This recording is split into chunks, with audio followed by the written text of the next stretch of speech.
Vous avez des situations précises au niveau des écoles parce que vous avez vraiment travaillé sur le sujet. Si on peut avoir des situations précises, des cas précis, voilà, ce serait intéressant à nous raconter.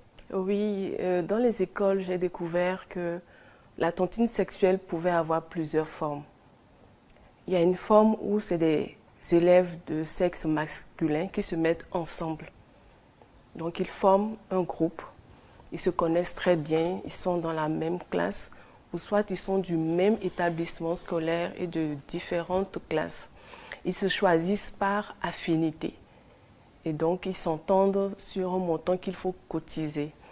Et quand ils cotisent le montant, on désigne qui sera de tour. Donc c'est un calendrier qui est bien établi, comme les tontines que nous faisons. C'est le même procédé. Et donc quand c'est le tour de Jacques, on lui remet les sous et il va solliciter les services soit d'une camarade de classe qu'il connaît, soit les services d'une travailleuse de sexe avec les sous qu'on lui a remis. Ça peut être aussi un groupe de garçons élèves et un groupe de filles élèves qui se connaissent également très bien. Et ils se mettent ensemble, ça peut être de manière physique ou via le téléphone portable. Et donc, la fille qui est de Tours, ce mois-ci, elle doit satisfaire tous les garçons qui sont dans le groupe, ainsi de suite. Pendant un mois? Oui, pour toutes les filles.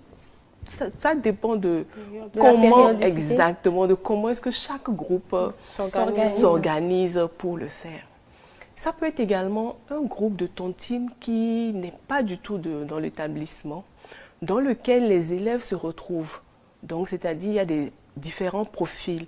Il y a des élèves et il y a des personnes adultes. Et donc, on respecte les règlements du groupe parce que dès que vous souhaitez entrer dans le groupe, vous devez passer par quelqu'un qui est déjà dans la tontine sexuelle.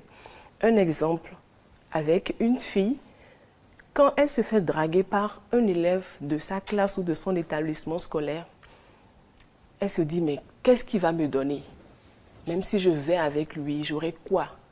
Mais si je l'amène à entrer dans la tontine sexuelle, j'aurai un bon pactole puisque il y a une cotisation qui est payée, il y a une part qui me revient et donc je ferai tout pour la mener dans le groupe. Donc c'est comme ça qu'elle va faire le recrutement du sexe opposé. Mais le recrutement de ses camarades, c'est sa manière de s'habiller, sa manière de... Quand ils ont les TD ou bien quand ils ont des corvées en dehors des jours de classe, sa manière de s'habiller, son téléphone.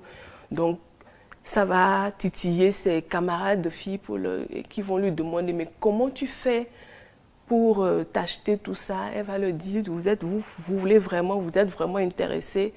Si vous le voulez, suivez-moi. » Et c'est comme ça qu'elles font le recrutement pour intégrer les filles dans le groupe.